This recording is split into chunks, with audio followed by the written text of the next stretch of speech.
Dans l'évangile d'aujourd'hui, le Christ nous interpelle sur la valeur de notre don.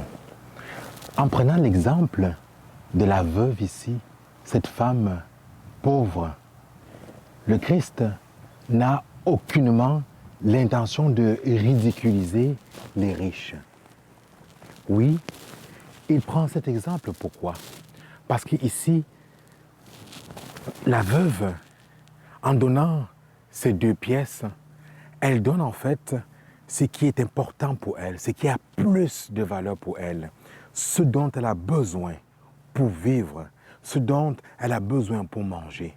Vous savez, dans la culture juive, une veuve, c'était une femme à la merci de tout le monde. C'est pourquoi souvent, lorsque une femme perdait son mari, c'était le frère qui la reprenait pour qu'elle soit sous sa protection, pour qu'elle ne reste pas seule, pour qu'elle ne soit pas abusée à tous les niveaux par n'importe qui. Alors là, elle fait don au temple de ce qui a de la valeur à ses yeux. Alors, le Christ, en prenant son exemple, veut nous interpeller effectivement sur la valeur de ce que nous donnons. Et peut-être c'est aussi une interpellation qui nous est lancée à nous parce qu'habituellement, nous critiquons ceux qui sont plus aisés, ceux qui ont plus de moyens en disant « Oh, c'est les riches qui donnent moins, les pauvres donnent plus ». Peut-être que nous, comme chrétiens, nous sommes invités à changer ce genre de discours, à enlever ce langage de notre bouche parce que lorsqu'une personne fait un don, c'est personnel. Les gens ne sont pas obligés de le faire. Mais le Christ nous dit, si tu décides de faire un don, il faut que ce soit quelque chose qui a de la valeur pour toi. Lorsqu'il parle ici des riches, il dit, les riches ont pris sur leur superflu. C'est quoi le superflu? C'est ce qui n'a pas de valeur. C'est ce qui n'est pas important.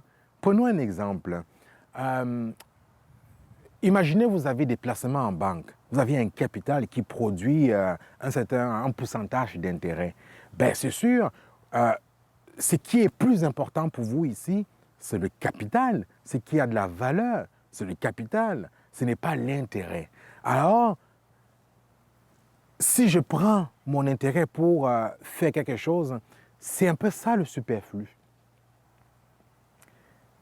Je ne sais pas si vous saisissez un peu ce que je vais dire à travers cet exemple. Alors, lorsque je donne, est-ce que je donne mon superflu, ce qui a moins de valeur, ou je donne ce qui a réellement de la valeur? Il y a plusieurs façons de donner.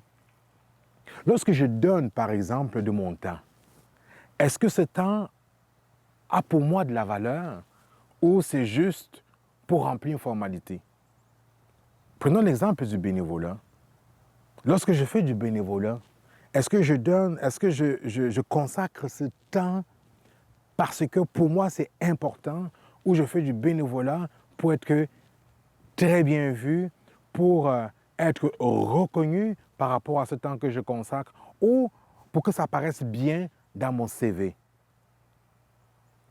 Toi aujourd'hui, mon frère, toi aujourd'hui, ma sœur, quel est le don que tu fais à ta communauté?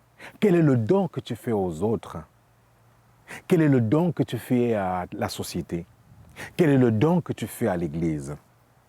Ça, c'est la première question que je suis invité à me poser aujourd'hui, que tu es invité à te poser aujourd'hui.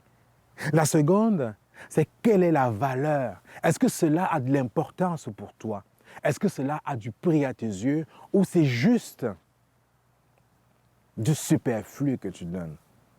Ou c'est juste ce qui n'a pas de la valeur à tes yeux?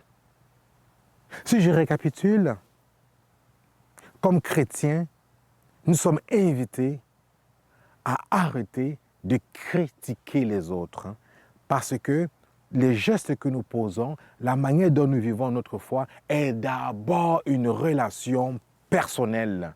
C'est d'abord une relation personnelle. Arrêtons de juger les autres par rapport à ce que nous percevons.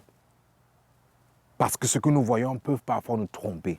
Ce n'est pas parce que le riche ou la riche, la personne aisée, donne juste un petit peu à l'Église ou donne un petit peu à la société que c'est une personne qui est radine. Non. Peut-être qu'autrement, elle donne quelque chose qui a plus de valeur pour elle. Arrêtons donc de juger les gens sur les apparences. Les gens sont libres de donner ce qu'ils veulent. Donc, comme chrétiens, nous sommes appelés à montrer par notre exemple, par notre façon de faire.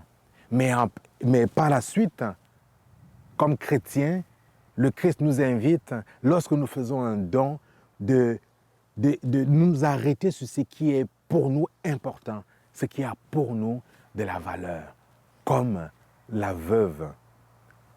Amen.